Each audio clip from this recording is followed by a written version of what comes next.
সপ্তাহের ব্যবধানে প্রায় ৩ গুণ বেড়েছে বেগুনের দাম। প্রতি কেজির দর ঠেকেছে ১৫০ টাকা পর্যন্ত।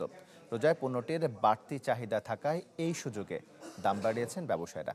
তবে তাদের দাবি চাহিদার বিপরীতে সরবরাহ কমেছে, যার প্রভাব পড়েছে বাজারে।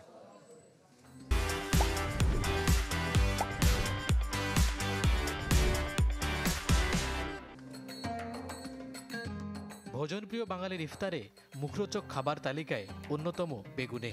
তাই রোজা ঘিরে কয়েকগুণ বেড়ে যায় বেগুনি তৈরির উপকরণ বেগুনের দাম। পরিবারের আবদারে কিংবা স্বাদ মেটাতে তাই বাধ্য হয়ে বাড়তি দামে কিনতে হয় পণ্যটি। বাচ্চা ও যে টিভিতে দেখছে একটু খাবে এ আর কি। তো আমি আসে দেখি তো যে ১৬০ টাকা করে হচ্ছে যে আপনার বেগুন। তো আমি কিনবো না, আর এই চিন্তা করছি। আবার চিন্তা করলাম যে এখন বাচ্চা তো খেতে দিচ্ছে, এখন নয় নিই, আজকে নেই। দেশের বাজারে সাধারণত দুই ধরনের বেগুন পাওয়া যায়, একটি গোল আকারের আর অপরটি লম্বা বেগুন। রোজার আগে মানভেদে প্রতি কেজি গোল ও লম্বা বেগুনের দর ছিল ৪০ থেকে ৬০ টাকা। তবে প্রথম রোজায় এক লাফে দ্বিগুণ বেড়ে পণ্যটির দাম পেরোয় ১০০-র ঘর। আর এখন যা ৩ গুণ বেড়ে বিক্রি হচ্ছে ১৫০ টাকা পর্যন্ত।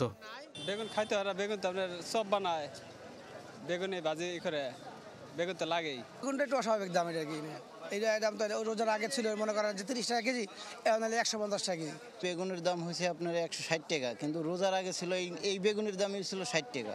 তাহলে আমরা কিভাবে কিনবো? সারা বছর যেসব সবজির আবাদ হয় তার মধ্যে বেগুন একটি। হিসেব বলছে গত অর্থ বছরে বেগুনের উৎপাদন হয়েছে প্রায় ৩২ লাখ টন, আর প্রতি কেজিতে উৎপাদন খরচ ১১৫ টাকা। ব্যবসায়ীদের দাবি সরবরাহ কম থাকায় বেড়েছে দাম। অন্য বছরের তুলনায় যে বেগুন আমদানি হয় বা যে বেগুন আসে মুকাম থেকে, ওই তুলনামূলক এই বছর অনেকটাই কম বেগুন, মানে বাজারে বেগুন শর্ট থাকার কারণে বেগুনের দামটা একটু বেশি। এদিকে প্রতি কেজি শসা ৬০ থেকে ১০০ টাকা, আর মানভেদে প্রতি হালি লেবু বিক্রি হচ্ছে ১২০ টাকা পর্যন্ত। মইনুল হাসান, চ্যানেল 24, ঢাকা।